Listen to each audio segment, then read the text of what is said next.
Ladies and gentlemen, I'm sure many of you know this about me. I am a Jew, and I'm a bit of a tinkerer.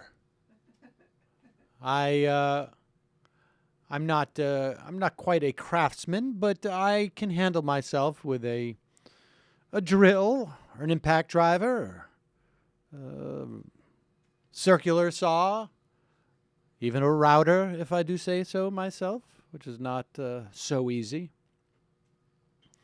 Sam even subscribes to Handyman magazine. I subscribe to Handyman magazine, and fortunately, I have now come to realize that I am betraying my destiny.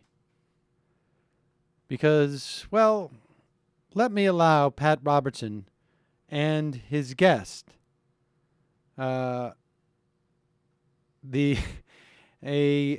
conservative activist Daniel Lapin, to explain to you. Oh, and he's a rabbi, too, apparently. What is it about Jewish people that make them prosper financially? Well, you'll almost never find Jews tinkering with their cars on the weekends or mowing their lawns. That's what Daniel Lapin says. And there's a very good reason for that. And it lies within the business secrets of the Bible. When you correctly said in Jewish neighborhoods, you do not find Jews lying under their cars on Sunday afternoon.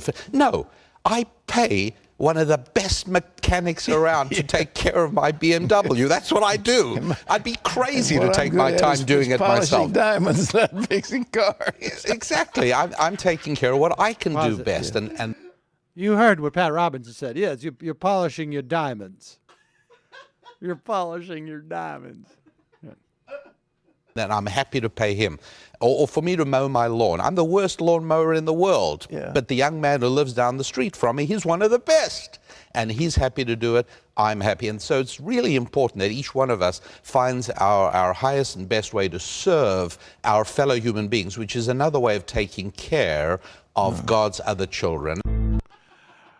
When I said to Charles Taylor, I said that your diamonds are dusty.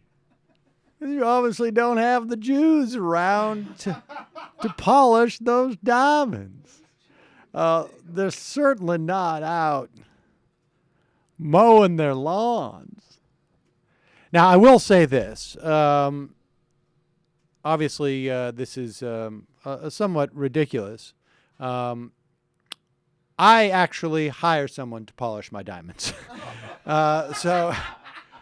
Because there's some people out there who are just much better at polishing my diamonds than anyone else. Now, and that's not a euphemism, I should tell you. I'm married. But I will say this. I know that's... But I will say this. Jews have such trouble mowing the lawns because they cannot walk in a straight line and then make the pivot to walk back in that same direction. This goes back, obviously, it is foretold in the Bible. Well, it's ancient Hebrew wisdom. It's ancient, every pivot, you pivot, lose you a cannot, bushel. Listen, the Jews, ever since the time when the Lord separated the Red Sea, Jews then relied on God to provide for walking in a straight line, as they did in the Red Sea. And I will remind you that had they pivoted, they would have walked back into the ocean, and they would have been with the Egyptians who were following them. They would have all drowned. So Jews just do not pivot after making a straight line. And at first we argued. We said, Hashem, we want to pivot. And Hashem said, no. You won't have the money. And then we said, what, Hashem, should we do instead of pivot? And he said, you will polish your diamonds. Yes, of course. Why pivot when you can polish your diamonds? And Pat told Charles Taylor the children can dig those diamonds, but they cannot polish them. Because they're not Jewish. Jewish people don't do that. We don't dig. I'm not going to dig. Don't, please. I'm too busy polishing my diamonds. That the rabbi forgave the Germans, though. That's right. That's right. Of course. It's a nice car, the BMW. It's a wonderful car.